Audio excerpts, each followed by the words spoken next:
우리가 가지고 있는 믿음은 씨와 그 씨의 열매라고 하는 것으로 설명할 수 있습니다. 하나님은 우리를 하나님의 씨로 정하셨죠. 그 씨로 정하셨다는 말은 하나님은 우리를 하나님의 자녀로 삼으셨다는 말씀입니다. 근데 그 자녀가 씨가 하나님의 열매를 맺기를 원하고 계시는 거죠.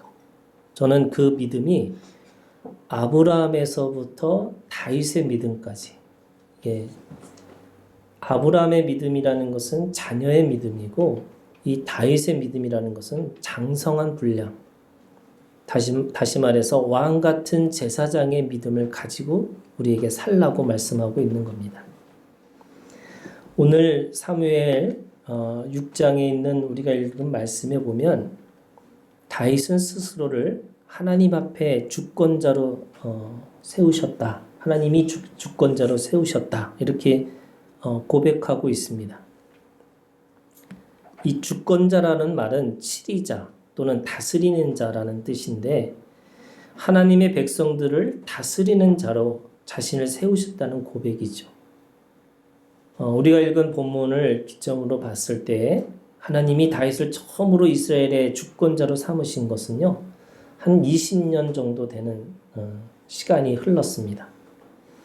다윗이 이스라엘의 왕이 되기 위해서 3번의 기름 부으심을 받습니다. 처음으로 받은 것이 다윗의 나이가 보통 성경학자들이 15세에서 20세 사이. 그래서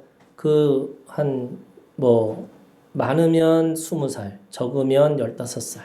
그 나이에 사무엘에게 기름 부으심을 받았다. 이렇게 얘기하고 있죠. 그러면서 두 번째, 그 시글락의 폐허를 경험한 직후 사울의 죽음 뒤에 유다 족속으로부터 기름 부으심을 받습니다. 이때 나이가 30세입니다. 그러니까 15살에 받았다면 15년이 걸린 거고요. 20살에 받았다면 10년의 시간이 흐른 겁니다.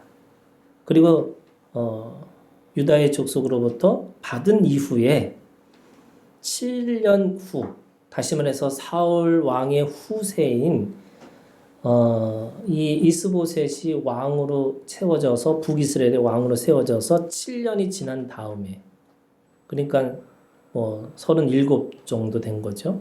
그때 다시 온 이스라엘 사람들한테 기름 부으심을 받습니다. 그러니까 시간적으로 생각하면 한 20년이 되는 거죠. 20년의 시간. 그 20년의 시간이 왜 필요했을까? 그것은 하나님이 주신 은혜가 여러분 진리가 되기 위해서, 또는 하나님의 은혜가 이게 능력이 되기 위해서는 그런 시간이 필요했기 때문에 그렇습니다. 우리가 보이지 않는 말씀이잖아요. 보이지 않는 약속인데 그 보이지 않는 말씀과 보이지 않는 약속, 그 말씀이 실제로 보이는 말씀이 되는 시간이 필요하다는 거예요. 사도행전의 말씀도 여러분 우리가 읽은 거 보면은 2장 36절에 이렇게 되어 있습니다. 그런즉 이스라엘 온 집은 확실히 알지니 너희가 십자가에 못 박은 이 예수를 하나님이 주와 그리스도가 되게 하셨느니라. 이걸 사람들이 이걸 문자적으로 이해하면요, 원래 예수님은 하나님의 아들이 아니었는데 그 십자가를 통해서 주님이 되셨고 그리스도가 되게 하셨다라는 말로 이해할 수 있습니다. 근데 사실은 그 말은 이단입니다. 왜냐하면 예수님은 원래 예수님이셨고 그리고 그 예수님은 원래 주님이셨고 그리스도셨습니다. 그런데 이 말이 왜 이 36절에 이 말이 어떤 의미를, 사도행전 2장 36절에 이 말씀이 그러면 어떻게 이해할 수 있을까? 제가 이제 표현한 거 그거잖아요. 여러분 씨와 열매입니다. 원래 예수님은 그리스도의 씨를 갖고 계셨지만 33년의 시간을 통해서 진정한 사람들에게 그 열매를 통해서 주가 되셨고 그리스도로 증명되셨다는 거죠. 이게 다른 거예요, 여러분. 이게 왜 36절을 잘못 이해하면 사람들이 이 예수님을 양자설로 이해합니다. 사람들 중에 똑같은 예수님도 사람이었는데 그가 십자가를 지심으로 말미암아 주님이 되셨고 그리스도가 되셨다. 이렇게 얘기하는 거예요. 근데 그게 아니고 원래 십자가를 질 수 있는 분이셨지만 그걸 통해서 실제로 그 시간이 필요한 거였죠. 그게 사역의 시간에 3년의 시간이 필요했던 거고 어린아이서부터 자라나는 그 30년의 시간이 필요했던 겁니다. 원래 하나님의 씨는 당연히 그 씨의 열매를 맺게 되어 있어야 되는 거죠. 무슨 말이냐면요. 여러분 하나님의 사람들은 하나님의 씨라고 하는 말 자체가 하나님의 성품, 하나님의 열매를 맺고 살아야 되는 것이 당연하다는 겁니다. 성령의 열매가 뭡니까? 사랑과 희락과 화평과 오래 참음과 자비와 양성과 충성과 온유와 절제라고 그랬잖아요. 하나님의 씨를 갖고 있는 사람은 당연히 성령의 열매를 맺을 수밖에 없다는 거예요. 여러분 이게 당연하다는 거죠. 사과의 씨를 심었으면 사과가 열리는 게 당연한 거죠. 그러면 거꾸로 반대로 여러분 성령의 열매가 아니면 이 갈라디아서에 있는 말씀에 보면 음행과 더러운 것과 호색과 당짓는 것과 분열함과 이단과 투기와 술 취함과 방탕함이다. 이 열매가 있다는 거예요. 어떤 사람들에게 성령의 열매가 아니라 육체의 소욕을 따라가는 사람들에게 이런 열매가 당연하다는 거예요. 제가 이제 계속해서 당연하다는 말을 하는 건데 여러분 씨가 있으면 씨가 분명하면 열매는 당연한 거죠. 근데 씨와 열매 사이에 뭐가 필요해요? 여러분 시간이 있습니다. 그 시간 안에 겪어야 될 것들이 있다는 거예요. 그것이 통과하는 통과점이 있습니다. 예를 들면 오늘 이 다윗에게 3번의 기름 부으심이 있었다고 그랬잖아요. 다윗이 첫 번째 기름 부으심을 받은 것이 사무엘상 16장 16절에 있는 말씀입니다. 우리가 이미 말씀을 가지고 배운 그리고 익히 알고 있는 말씀이죠. 그때 다윗에게서의 통과점이 뭐였을까? 하나님이 주신 씨는 뭐였냐면요. 중심이었습니다. 외모보다 하나님은 사람의 중심을 보신다. 이 중심이 뭐였을까? 이 중심의 통과점이 뭐였냐면요. 여러분 다윗이 왕이 되기 위해서 누굴 만나냐면 골리앗도 만나고 사울 왕도 만납니다. 근데 골리앗과 사울 왕을 만나는 이 모든 과정에서 다윗이 가지고 있는 중심이 뭐였냐면 그게 열매예요. 중심의 열매가 뭐였냐면 인내하는 거였습니다. 10년을 기다리고요. 20년을 기다립니다.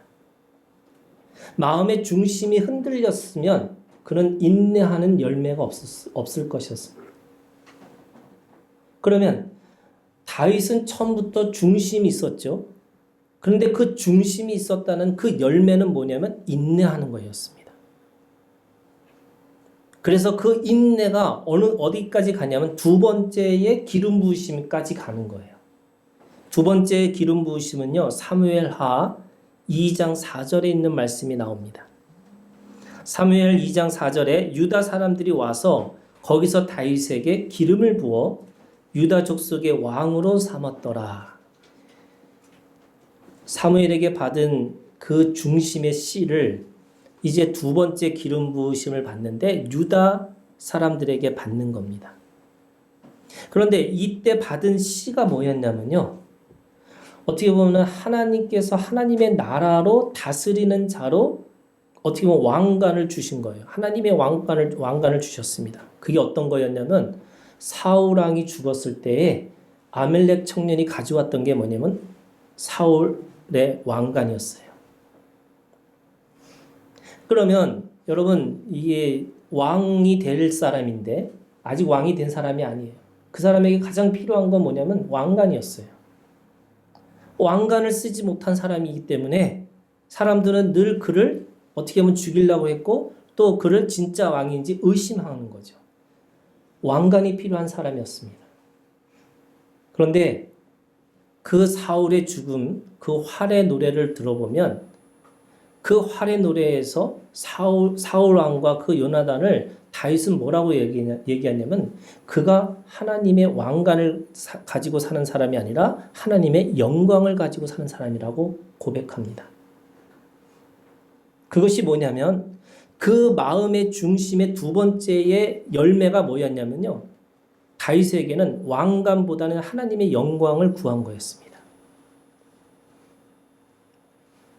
당연히 왕이기 때문에 왕관을 구하고 살아야 되는 것인데 그게 아니라 그 왕관보다 더 중요한 하나님의 영광이 있다는 것을 고백합니다. 이게 두 번째 통과점입니다. 자신이 원하는 삶은 사무엘의 기도처럼 이스라엘 왕이 아니고 하나님의 영광을 구하는 삶이라는 것을 깨닫게 되는 겁니다. 여러분 이게 두 번째의 열매예요. 제가 이제 씨와 열매를 계속 구별하는 게 이유가 그런 거예요. 하나님의 씨가 됐다고 해서 열매를 반드시 그렇게 맺어야 되는 거냐? 맺어야 되는 거죠. 그런데 씨가 다르게 나타나요. 그러면 그건 문제가 있는 거죠. 씨에 문제가 있는 거예요. 그러면 그 육적인 이스라엘 왕의 최우선의 일이 하나님의 영광을 구하는 일이라고 고백했는데 그것은 시글락의 폐허에서 배운 거예요. 다윗이 아멜렉 전쟁과 블레셋 전쟁을 통과하면서 블레셋 전쟁이 뭐예요? 더 크고 더 온전하고 더 완벽한 걸 추구하려고 하는 그 마음의 상태가 블레셋 전쟁이에요. 아멜렉 전쟁은 사소하고 조그만 건데 그것쯤이야라고 생각하는 마음의 전쟁이었어요. 이 전쟁에서 승리했던 그 이유가 뭐냐면 바로 하나님의 영광을 구하는 다윗이 있었기 때문에 그런 거죠. 이게 두 번째 통과점입니다. 세 번째는요. 세 번째 기름 부으심은 사무엘하 5장 3절에 있는 말씀입니다. 사무엘하 5장 3절에 이에 이스라엘 모든 장로가 헤브론에 이르러 왕에게 나오매 다윗 왕이 헤브론에서 여호와 앞에 그들과 언약을 맺으며 그들이 다윗에게 기름을 부어 이스라엘 왕으로 삼으니라. 기름을 부으셨다고 했죠? 이게 세 번째 기름 부으심이에요. 이스보셋과 7년의 전쟁을 마치고 드디어 모든 이스라엘 왕으로 등극하는 시점. 그러면 그 마지막 통과점이 뭘까? 무슨 말이냐면 결국 이 다윗이 왕이 돼가지고 세 번의 왕의 기름 부으심을 통해서 진정한 왕으로 등극하면서 제일 가지고 있는 그 삶의 어떻게 보면 그 왕으로서의 통과점이 뭐냐면 예배입니다. 여러분 이게 오늘 우리가 읽은 본문의 말씀이에요. 사무엘하 6장이 예배장입니다. 우리가 보통 가인과 아벨의 예배 또는 이 예배라는 이 정의는 요한복음 4장에 있는 말씀처럼 하나님은 영이시니 예배하는 자가 영과 진리로 예배할지니라. 이게 예배의 정의라고 한다면 그 예배의 삶의 그것을 보여주고 있는 사건이 바로 사무엘하 6장에 있는 말씀이라는 거예요. 그걸 어떻게 할 수 있느냐? 여러분 기독교의 가장 첫 번째 예배가 뭐냐면 오순절 다락방의 예배였어요. 이게 교회의 시작이었죠. 예수님 이전에 말고 예수님 이후로 첫 번째 예배가 오순절 다락방의 예배였어요. 그런데 그 오순절 다락방의 예배를 베드로가 그 예배가 뭔지를 설명하면서 그 설명할 때 뭐라고 했냐면 다윗의 예배에 대해서 얘기합니다. 그러면 그 다윗의 예배가 어떤 예배였어요? 그게 사무엘하 6장입니다. 그러니까 이 사무엘하의 6장에 있는 이 말씀이 오순절 다락방에서 첫 번째 경험했던 사람들의 예배의 그 본질과 같다는 거예요. 사도행전 2장 25절부터 28절에 있는 말씀에 보면 다윗의 시편을 인용하면서요. 다윗의 예배 신앙을 가르치고 있습니다. 그런데 이 사무엘 6장은요. 다윗의 예배 신앙을 이 진수를 예배 신앙이 뭐냐라고 하는 진수를 가르치기 전에 이 다윗과 대조되는 두 사람의 예배 신앙에 대해서 심판하시는 거예요. 그러니까 이런 예배 아니라는 거예요. 이 두 사람 예배 아니고 바로 이 다윗의 예배만 진짜 예배다. 이게 진정한 예배다라고 우리에게 가르치고 있는 거죠. 첫 번째의 예배가 어떻게 보면은 이 말씀에 보면요. 이 예배가 우사입니다. 그러니까 우사의 예배의 신앙이 있어요. 여러분 베레스 우사라는 말 있죠. 6장을 처음에 6장 1절부터 다시 읽어보면 이 우사의 이야기가 나옵니다. 여러분 우사라는 게 이 사람이 베레스 우사라고, 이 마지막 결론이 베레스 우사거든요. 베레스라는 게 뭐냐면 찢는다는 거예요. 그러니까 이 베레스라는 말을 우사를 찢으셨다라는 말이 되는 겁니다. 그러니까 이 우사의 예배를 하나님은 죽음으로 심판하세요. 이 우사의 죄가 예배를 자신의 임의대로, 자신의 뜻대로 어떻게 보면 예배를 조작하고 있는 겁니다. 예배는 영으로 드려져야 하는데 이 우사는 사람의 뜻으로 예배를 그렇게 바꿉니다.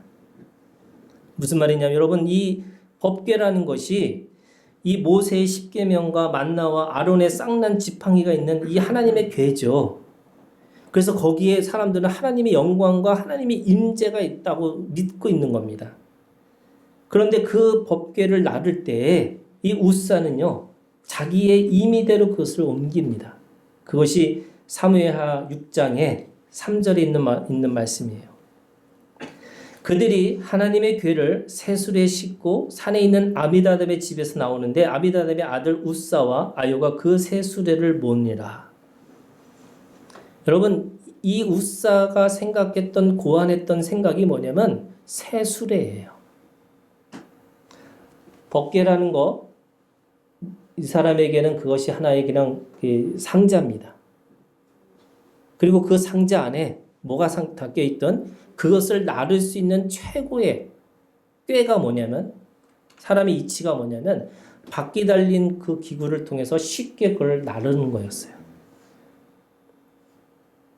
그런데 여러분, 왜 하나님은 이거를 사람의 방법이라고 했을까? 여러분, 우리가 생각을 하면, 이성적으로 생각하면 그게 당연한 거예요. 바퀴가 더 빠른 거고 더 안전한 거고, 그래서 그렇게 할 수 있을 거라고 착각하는 거죠. 그런데 오늘 이 말씀은 사실은요, 하나님이 이미 이 법궤를 나르는 것에 대해서 이미 말씀하시고 약속하신 게 있습니다. 그게 민수기 4장에 있는 말씀이에요. 하나님은 약속하시는 하나님이죠. 여러분, 하나님이 그렇게 약속하셨기 때문에 그거는 그 방법대로 해야 되는 거예요. 그게 민수기 4장에 있는 말씀에 보면 하나님은 이스라엘과 그 법궤를 나르는 그 법에 대해서 뭐라고 말씀하시냐면 하나님의 사람들이 직접 메고 그것을 나르라고 얘기하신 거예요. 만약에 하나님이 야, 수레로 그걸 옮겨라 라고 했으면 그 약속대로 하는 거예요. 그런데 하나님은 그 수레로 나르지 말고 직접 사람이 메고 그것을 옮기라고 얘기하셨어요.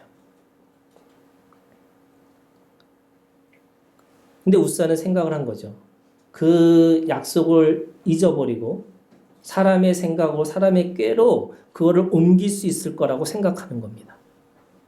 여러분, 재밌는 건 뭐냐면 블레셋 사람들은 어떻게 했어요? 블레셋 사람들은 똑같이 수레로 옮겼어요. 근데 하나님은 그들을 심판하지 않으셨어요. 이유가 뭘까요? 그들과 약속하지 않으셨기 때문에 그런 거예요. 오순절 다락방에 성령의 역사를 경험했어요. 근데 그것은 왜 경험했냐면 그들이 열심히 기도했기 때문에 된 게 아니에요. 하나님이 약속하셨어요. 예수님이 약속하셨습니다. 내가 죽고 예루살렘에 머무르라고. 그리고 머물러 있으면 너희를 고아처럼 내버려 두지 않으시고 성령을 보내실 거라고. 그게 약속이었어요. 그 약속의 기초에서 그들은 기다리고 인내해서 그 약속대로 그것이 성취되는 것을 보고 있는 건데, 이 우사는 자기가 자기 스스로 그걸 생각하는 거예요. 자기 편리대로, 자기의 생각대로 그렇게 그걸 하는 겁니다. 여러분, 예배는 십계명이라는 말씀과 만나라는 생명의 근원과 쌍난 지팡이의 생명력, 이 세 가지가 하나님의 영광과 하나님의 임재라는 건데, 오히려 그것이 사람을 살리고 사람을 드러내야 되는데 뭐해요? 그것 때문에 죽어요. 우사가 죽습니다. 우사가 찢어지는 거예요. 자신의 방식대로 예배하기 때문에 그런 거죠. 여러분, 자신의 편견, 자신의 감정, 자신의 입장, 하나님이 없는 자신의 편견대로 그렇게 예배를 드립니다. 약속에 기초하고 하나님의 말씀에 근거해서 예배를 드리는 것이 아니라 자기의 입장과 자신의 뜻에 따라서 예배를 드리고 있어요. 예배 살아야 되는 거잖아요, 여러분. 근데 예배 드리고 죽어요.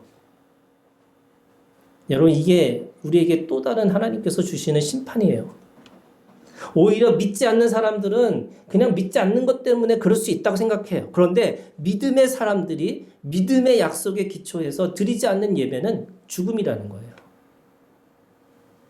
여러분, 이게 추석에서 우리가 한가위라 해서 추도 예배 드리잖아요. 근데 사람들이 추도 예배 드리면 다 조상이 주인인 줄 알아요. 그게 뭐예요? 임의대로 하나님의 약속을 지키는 게 아니라, 하나님의 약속에 기초하는 것이 아니라 다 자기 임의대로 예배를 드리고 있어요. 그래서 누가 주인이에요? 조상이 주인이에요. 이 추도 예배가 아니고요. 이 추도 제사예요. 그런데 오늘 똑같은 거예요. 예배를 드리고 있지만 오늘 예배의 주인이 자기가 되는 거예요. 자기 임의가 되는 거예요. 자기의 생각, 자기의 편견이 되는 거예요. 하나님이 안 계세요. 예배의 주인은 영이신 하나님이신데, 약속의 아버지인데, 사랑의 남편인데, 그분을 인격적으로 마주하고 있는 것이 예배인데, 법궤를 자기의 몸으로 직접 경험하고 직접 닿으라고 얘기하신 건데, 그 수레에다 놓고서 나하고 아무 상관없는 것처럼 그렇게 법궤를 나르고 있다는 거예요. 하나님의 사람이 직접 법궤를 나르는 것이 여러분 말씀이고 말씀 생활이에요. 하나님의 영광과 하나님의 임재가 내 안에서 내 몸에서부터 직접적으로 경험되어지는 것이 우리가 말씀이고 말씀 생활이라는 거예요. 그런데 그거는 말씀은 나하고 상관없어요. 왜? 수레에 삼겨져 있고 잘 나르고 있는 거고 나는 가만히 구경하는 거죠. 이 우사의 또 하나의 죄는요, 그 법궤 손으로 잡은 거예요. 이 우사에게는 하나님의 법궤는 단순한 상자일 뿐이고 하나님의 일에 자신의 도움이 필요하다고 생각해요. 여러분, 하나님은 누구의 도움으로 계시지 않아요. 스스로 있는 분이잖아요. 우리의 사랑이 필요하신 분이지만 우리의 사랑이 절대적으로 필요하신 게 아니잖아요. 여러분, 예배에 참여할 때도 똑같아요. 여러분, 예배를 누군가를 위해서 도와준다고 생각하고 예배를 드리는 사람들이 있어요. 여러분, 하나교회를 위해서, 목사를 위해서 드리는 예배가 아니죠. 우리가 도장 찍듯이 드리는 예배가 아니죠. 하나님의 사람은 하나님께 예배 드리는 것이기 때문에 하나님을 존중하고 하나님을 경외함으로 드려지는 것이 예배인데, 내가 도와준다라고 생각하고 예배하는 거예요? 그거 아니죠. 이게 베레스의 이 우사의 손으로 이 법궤를 만지는 것과 같습니다. 왜 만졌어요? 법궤 떨어질까봐 만진 거잖아요. 자신의 생각이에요. 그것이 굴러가고 그것이 어떻게 한다 할지라도 하나님은 스스로 계신 분이기 때문에 그 안에 영광과 하나님의 임재는 그 안에 그냥 그대로 있는 건데, 자신의 생각을 하고서 그걸 막아버리는 거죠. 두 번째, 여러분, 심판은요, 오늘 우리가 읽은 본문의 말씀입니다. 똑같이 예배를 드렸는데 그 예배 가운데 6장 23절 미갈은요, 그러므로 사울의 딸 미갈이 죽는 날까지 그에게 자식이 없느니라. 자식이 없다, 이 말은 우리가 그냥 문자로 생각하면 이거 자식이 없는 사람이 저주받은 거구나, 이게 아니고요. 여러분, 미갈도 똑같이 그 예배 가운데 참여했는데 미갈이 가지고 있는 죄는 뭐냐면 구경꾼입니다. 예배를 구경하고 있어요. 예배의 평가자입니다. 예배를 드리는 것이 아니라 예배를 평가하고 있어요. 그래서 뭐하냐? 손을 들고 기도하면 저 사람은 순복음이구나. 저 조용히 기도하면 저 사람은 장로교구나. 저 사람은 왜 저렇게 막 울부짖고 기도할까? 계속 예배를 뭐하고 있냐면 보고 오는 거예요. 예배를 보러 오는 거죠. 예배를 드리는 것이 아니고 예배를 봅니다. 이게 누구예요? 미갈입니다. 이 미갈은 자신이 사울의 왕의 딸, 자기는 이미 귀족이었기 때문에 그 예배 가운데 참여하는 데서 그 체통을 지켜야 되는 거예요. 체면을 지켜야 된다고 생각하는 거예요. 그래서 그 체면을 생각하면 어떻게 그렇게 예배 드릴 수 있느냐? 왕이 몸이 다 드러날 정도로 춤을 추면서 어떻게 그 법궤 앞에서 그렇게 사람들 앞에서 춤을 추냐. 그래서 뭐냐면 그거를 평가하는 거죠. 예배는 드리는 것이 아니고 보는 것이다 라고 생각하고 미갈은 예배를 봅니다. 그리고 그래서 그런 사람들에게 하나님은 자식을 주지 않으셨다라고 하는, 어떻게 보면 그 안에 생명력을 주시지 않았다라고 하는 것으로 그에게 심판을 하십니다. 여러분, 구경꾼이 되시면 안 되는 거죠. 생명을 주는 예배를 드려야 되는 거예요. 생명을 받는 사람만이 생명력 있게 죽은 자를 살려내고 생명의 계대를 이어갈 수 있는 겁니다. 여러분, 우리 예배라는 게 그냥 예배 드리는 게 아니에요. 여러분, 어떻게 보면 우리가 생명을 받고 누군가에게 생명력을 낳아서 생명을 계속 낳을 수 있는 능력이 우리 가운데 있다는 거예요. 여러분, 이 예배가 그런 겁니다. 그러면 오늘 우리는 다윗의 예배 신앙이 무엇인지를 배워야 되는 거죠. 여러분, 죽지 않고 예배 드리고서 살아야 되는데 예배 드리고 죽어요. 근데 죽지 않고 영원히 살리는 예배, 생명을 낳고 생명을 낳는 그 생명의 예배가 다윗의 예배라고 한다면, 오늘 그 예배의 고백이 뭐냐면, 이 미갈이 너 왜 그렇게 했냐라고 했더니 지금 이 다윗의 고백이 뭐냐면, 나는 여호와 앞에서 뛰놀리라, 이렇게 합니다. 여호와 앞에서 뛰놀겠다고. 이것이 다윗의 고백이고 이것이 이 다윗의 예배의 신앙입니다. 여호와 앞에서 뛰어노는 예배입니다. 미갈이 걱정했던 것은 이 문화가 여러분 가나안의 우상 숭배와처럼 비슷하게 보여요. 원래는 이 유대인들이 가지고 있는 예배는 굉장히 거룩한 예배처럼 드려졌는데 갑자기 이 다윗이 뛰어노는 거니까 이게 유대인들이 드리는 예배가 아니라 가나안의 우상들이 드리는 예배처럼 그렇게 느껴진 거예요. 근데 이거는 똑같아요, 여러분. 오순절 다락방에서 우상에게 술 먹으면서 취해가지고 황홀경에 빠져갖고 어떤 종교 생활을 하는 사람들에게 그 오순절 다락방에 있던 사람들도 똑같이 술 먹은 사람들처럼 그렇게 보였다는 거잖아요.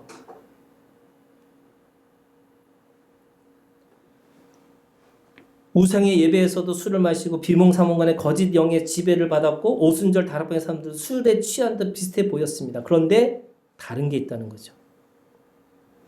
첫 번째, 여러분, 여호와 앞에서 뛰노는 다윗의 예배 신앙은 하나님은 살아계시다는 믿음이 있습니다. 여러분, 조상을 기리는 죽음의 제사가 아니에요. 여러분, 그런 예배가 아닙니다. 우리는 기억과 추억으로 드리는 예배가 아니에요. 사도행전 2장 25절에서 다윗은 뭐라고 말했냐면, 하나님이 항상 내 앞에 계신다. 그 하나님을 항상 보고 있다. 나를 붙들어 주시기 위해서 우편에 계신다고 그렇게 고백했다는 거예요. 하나님 앞에 드리는 예배, 이 예배가 여러분 죽은 자의 예배가 아니에요. 2000년 전에 어떤 이야기를 들으면서 우리는 그 예수의 이야기를 듣고 그분을 기억하고 추억하는 예배가 아니라는 거예요. 여러분, 이곳에 하나님이 계시는 거예요. 하나님이 임재하고 계시는 거예요. 제가 살아계시다는 표현이 뭐예요? 여러분, 시퍼렇게 살아계시다는 거예요. 하나님이. 이곳에서 하나님 앞에 있다라는 그 믿음으로 드리는 예배가 진짜 다윗의 예배고 살아있는 예배라는 거죠. 우리가 드리는 예배는 살아있는 영과 영원한 진리 앞에서 드리는 예배입니다. 여러분, 그러면 무슨 일이 벌어지는 줄 아세요? 살아있는 하나님 앞에서 드려지는 예배가 있으면 어떤 일이 벌어지냐면, 여러분, 꿈을 꾸기 시작하는 거예요. 환상을 봅니다. 예언합니다.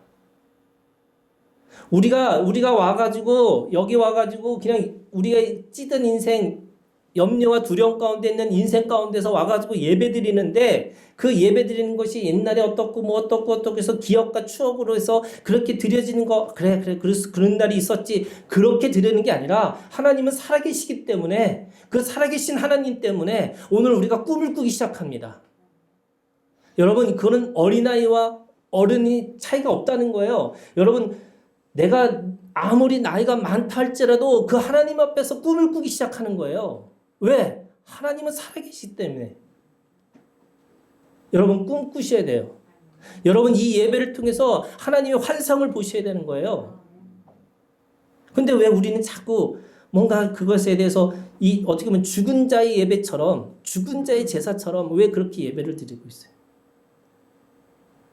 오늘 예배에서 여러분 시퍼렇게 살아계신 하나님이 무엇이라고 말씀하셨는지 여러분 들으시기를 주님의 이름으로 축복합니다. 들으셔야 돼요. 하나님 말씀하세요. 우리가 가지고 있는 편견, 우리가 가지고 있는 집착, 여러분 그것을 뛰어넘을 수 있는 이유는 살아계신 하나님이 오늘 우리에게 말씀하고 있기 때문에 그런 거예요. 왜 염려 두려움 없겠어요? 여러분 세상의 소리, 세상에 얼마나 많겠어요. 그래서 그럼에도 불구하고 우리가 그것을 뛰어넘어서 우리가 말로 예언하는 거예요. 말을 합니다. 왜 어떻게 오순절 다락방에서 성령이 하시는 대로 성령이 말하심을 따라서 우리가 말하기 시작하니까 그것이 예언이에요. 여러분 하나님을 봐야 사는 겁니다.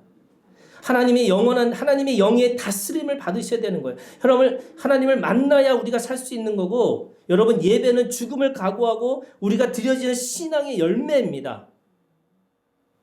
오늘 이 다윗이 마지막 왕의 기름 부으심의 마지막에 이 어떻게 보면 이 마침표는요 예배의 신앙으로 가는 겁니다.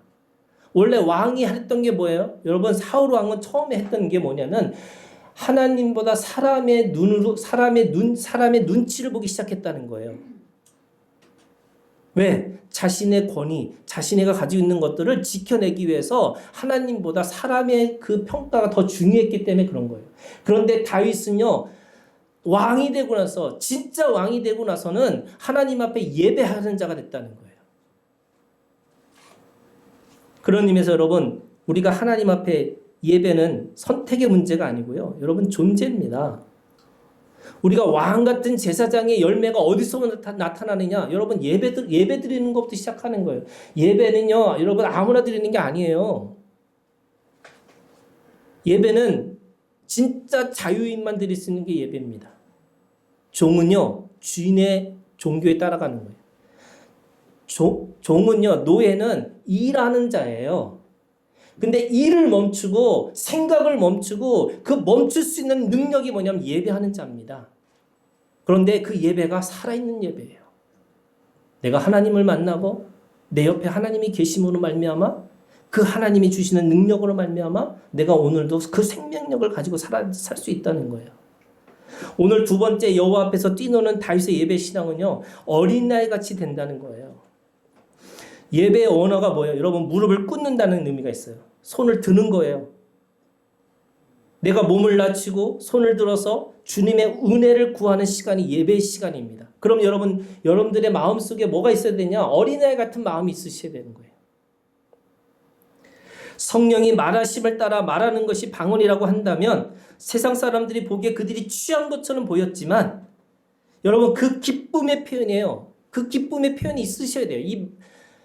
그래서 장례식에 드려지는 예배가 아니고요. 오늘 우리는 하나님 앞에 새로운 생명으로 어떻게 보면 신생아를 낳는 그 마음을 가지고서 그 기쁨을 가지고 우리가 나아가야 되는 거죠. 그게 어린아이 같은 웃음이잖아요. 어린아이 같은 기쁨이에요, 여러분. 내가 신앙생활 50년, 60년 그래서 예배가 예배지 뭐라고 하는 그 의례적으로 드려지는 예배가 아니라 여러분 날마다 새로운 예배예요. 날마다 오늘 우리가 주님 앞에서 그 기쁨을 가지고 여러분 아이의 모습이 너무 이쁘잖아요. 그 아이의 그 모습 중에서 제일 또 가장 이쁜 모습이 뭐냐면 웃음소리예요. 여러분 예배가 그런 예배가 되었으면 좋겠어요. 여러분 오늘 우리가 주님 안에서 어린아이 같은 그 뛰노는 그 마음이 있지 않으면 근데 그 마음이 뭐예요, 여러분? 여러분 그게 단순함이에요. 마태복음 11장 25절에 그때 예수께서 대답하여 이르시되 천지의 주제이신 아버지여 이것을 지혜롭고 슬기 있는 자들에게는 숨기시고 어린아이들에게는 나타내심을 감사하나이다. 누구한테 나타나요? 단순한 사람에. 지혜롭고 슬기 있는 자들에게는 숨기신다는 거예요. 이 단순해야 생명의 길이 보입니다. 하나님은 지혜롭고 슬기 있다고 생각하는 사람들에게는 이 신비를 숨기셨다는 거예요. 오히려 어린아이에게는 보이셨어요. 어린아이 단순함이 뭐예요, 여러분? 예, 아니요. 저는 어린아이 같은 단순함이라는 게 뭘까? 저는 벌거벗은 임금님의 이야기를 생각하면 그냥 벗은 아이, 그 임금님한테 옷을 벗으셨네요 라고 말하는 이 단순함이에요. 여러분, 진리라는 게 뭐냐? 예, 아니요예요. 복잡하죠. 그 문제 여러 가지가 다 걸려 있죠. 그럼에도 불구하고 그냥 단순한 겁니다. 진리가 아닌 건 아닌 거예요, 여러분. 하나님이 아닌 것은 아닌 거예요. 그거에 대해서 뭐 어떻게 저렇게 설명할 필요가 없어요. 마태복음 18장 3절 이르되 진실로 너에게 이르노니 너희가 돌이켜 어린아이들과 같이 되지 아니하면 결단코 천국에 들어가지 못하리라. 두 번째 어린아이는요, 겸손합니다. 천국은 작은 자들의 세계예요. 여러분 그걸 아셔야 돼요. 우리가 거인이 되기를 원하잖아요. 여러분 거인의 세계는 하나님의 세계가 아니에요. 하나님의 세계는 지극히 작은 자들의 세계입니다. 예수님 한 분밖에 모르는 사람들의 세계예요. 여러분 한 책의 사람들입니다. 다른 어떤 이론과 다른 것들이 아무리 있다 할지라도 우리는 한 책의 사람이고 한 사람의 소유의 사람들이죠. 여러분 성경만이 진리입니다. 한 교회, 여러분 우리들의 마음속에 여러분 교회가 하나가 있어야 돼요. 하나. 저는 그게 오늘 우리가 가지고 있는 생명의 말씀이라는 게 여러분 지금 말씀이 없는 시대가 아니잖아요. 말씀의 홍수의 시대에 살고 있어요. 그럼에도 불구하고 여러분 하나님의 말씀을 내가 여기서 받겠고 여기서 내가 듣겠다고 결정하셔야 되는 거예요. 그래야지 그 안에서 하나님이 일을 하시는 거예요. 제가 성락교에서 어떤 분이 오신 분이 있었는데 이분은 말씀하실 때마다 성락교회 그 목사님이 어떻게 말씀하셨고 어떻게 하셨다고 계속 얘기를 하세요. 그래서 제가 옆에서 듣고 있다가 마지못해서 한마디 했어요. 뭐라고 했냐면 제발 그 성락교회 목사님만큼 저를 대우해달라고. 왜요? 그래야지 말씀이 들리기 시작하거든요. 그래야지 하나님의 일들이 시작되는 건데 아니 우리 교회 와가지고 계속 성락교회 목사님 얘기하면 왜 그걸 그냥 성락교회 가시지. 여러분 하나님의 이것은 우리가 단순함과 겸손함으로 있지 않으면요. 우리가 하나님의 일을 하나님의 것을 볼 수가 없는 것처럼 하나님 앞에 예배 드리는 것은 그런 단순하고 겸손함이 있으셔야 돼요. 제가 맨날 여러분 찰떡만 주는 게 아니잖아요. 여러분한테 개떡같이 줄 수도 있어요. 그럼 개떡이 왜 개떡을 주면 어떻게 해야 돼요? 아니요. 찰떡같이 받는 게 아니에요. 개떡을 주면 어떻게 하냐면 아 개떡을 먹을 때가 됐구나라고 생각하시면 돼요. 때가 개떡이구나. 또 어떤 때는 찰떡 주면 아 찰떡 줄 때가 됐구나. 여러분 그거 믿으세요. 여러분 오늘 우리에게 이 주신 말씀이 저한테도 주신 말씀이지만 하나교회 주신 말씀이고 여러분들이 듣는 모든 사람들에게 주신 말씀이에요. 이 말씀 가지고 여러분 자라나셔야 돼요.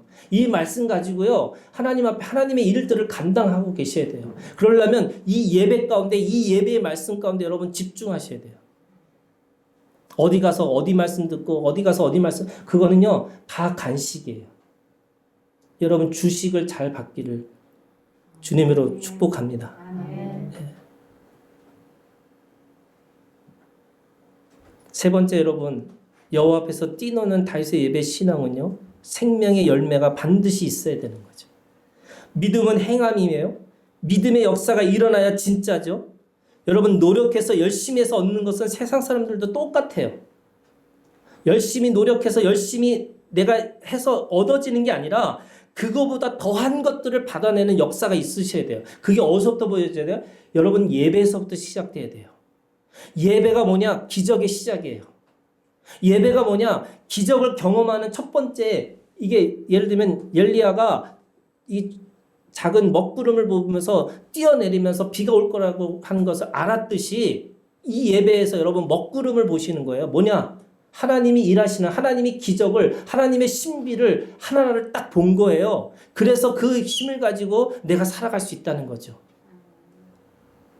여러분 신앙은 자연의 이치를 뛰어넘는 거잖아요. 여러분 신앙은 어떻게 보면 신비가 있는 거예요.